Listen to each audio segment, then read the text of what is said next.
In just 1 month, I have gotten over 2,000 subscribers and over 4,000 watch time hours. And in this video, I'll be showing you how you too can achieve this massive milestone, even if you have less than 1,000 subscribers as of right now. Let's dive into it. I was in that position where I had to fight so hard to get visibility, to get views on my videos. But despite all my effort, everything still went sad. I was still stuck at having just 10 to 20 views on each of my videos. This really demoralized me. I went into extensive research, actually analyzing these big creators, big content creators, big YouTubers. I wanted to know more. I wanted to know what they are doing differently that I am not doing, that is making me not to actually have views as they are having. With my research, I found out something amazing in which I'll be sharing with you today. Please make sure you stay to the end of this video because this video is packed with good information that will help you and change the life of your channel today. One of the major findings I made studying these big creators is that I found out that they are good in coming up with interestingly unique content ideas. And not just coming up with these ideas, but also testing these ideas even before they create that video. And you'll be like, how can someone test an idea or test if a video is going to go viral without even posting the video or creating the video? It's possible. And I'm going to be showing you how they were able to do that. So whenever they come up with these content ideas, they go ahead and, post it as a tweet on their social media platforms. Platforms like the X profile, the Instagram, the Twitter. They just go ahead and post it as a tweet, and they start studying that tweet and see how each of that tweet generates traffic. The more engagement a particular tweet has gives a green flag that this particular content idea will possibly go viral or will possibly do massively better than the rest of the other content ideas. They go ahead to keep posting random tweets here and there throughout the week, and at the end of the week they analyze these tweets, which is their content ideas, obviously. Guess what? If a tweet has more engagement, then they are going to go ahead to shoot videos around that tweet and neglecting the other ones. But it's not a must that you have to neglect it. Just for you to save time and save cost and save you all the stress and the mental brainstorming, creating a video that nobody wants to watch or nobody is interested in. I'll advise you go with the one that people are reacting more on. Understand? Some of these tweets go ahead to even generate more questions or more content ideas. Yeah, because you post a tweet about something and it generates question, discussion, people bring in more ideas about that particular content idea, which is the tweet you posted on your social media platform. Can you see from that one tweet, you have successfully generated about 3 other content ideas you are going to film in response to people's questions from that tweet. So these are the smart ways in which these big content creators come up with interestingly unique and engaging content ideas that people are ever ready to watch whenever they post it. And the next finding I made from actually studying these big content creators is that they are good in thumbnail testing. Thumbnail testing, guys. Have you been sleeping on your thumbnail testing game? YouTube itself generated a feature in which you can test your thumbnail, where you're not certain that this particular thumbnail you created isn't going to do justice to that video. You can actually upload 2 to 3 thumbnails and let YouTube, examine this thumbnail, push it to viewers and see which thumbnail is getting more clicks. And at the end of the day, when the process is completed, you're going to see the thumbnail that is performing better and you use it.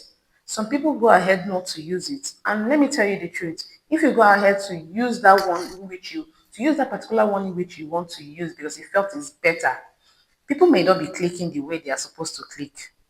This particular video I made, I used the thumbnail testing for this video. And guess what? This video had this amount of views. Imagine if I went ahead with the initial one I wanted to use, I may not be able to generate this amount of views on this video. So what this means is that if a particular video you uploaded is not doing good and it's not performing how most of your video will usually perform, go ahead to check the title of that video. Go ahead to check your description. Is it giving what it's supposed to give? Is it really in line with the title? If you've checked this too and everything is fine, then go ahead to change your thumbnail. I'm very, very certain that if you change that thumbnail, that video will pick up.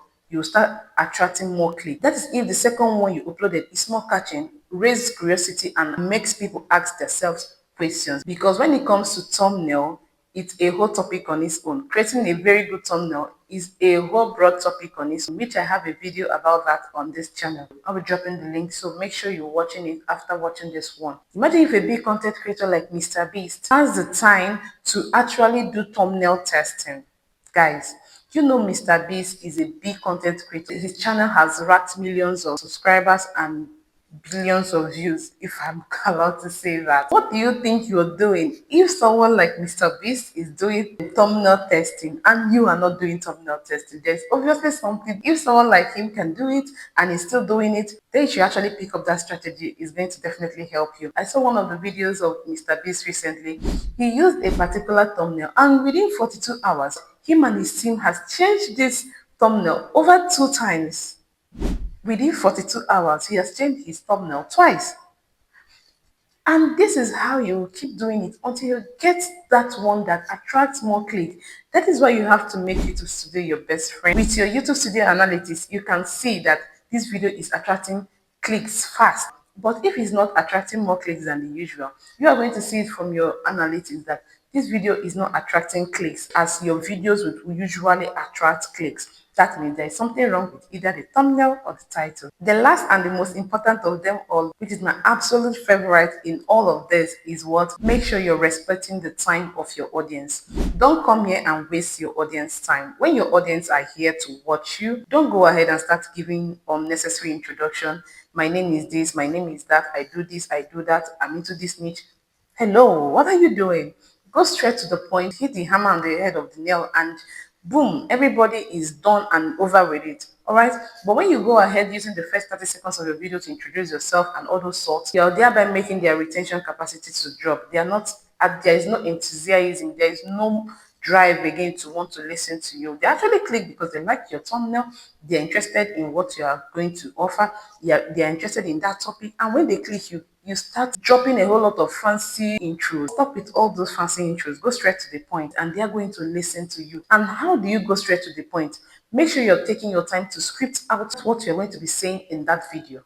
Yeah, make sure you're taking your time to script out all you're going to be saying in that video. After scripting it out, you can edit that video and cut out 50% of all those scripted write-up you are going to say in that video. Cut 50% of it. This is going to help you stay in focus, dish out the most important and relevant information and dropping aside or removing those ones that are not relevant. And when you do this, you see that people are now watching your videos for a longer time. When you go to your analytics, you see that people are watching for 0.30 seconds and they click out. This is a problem.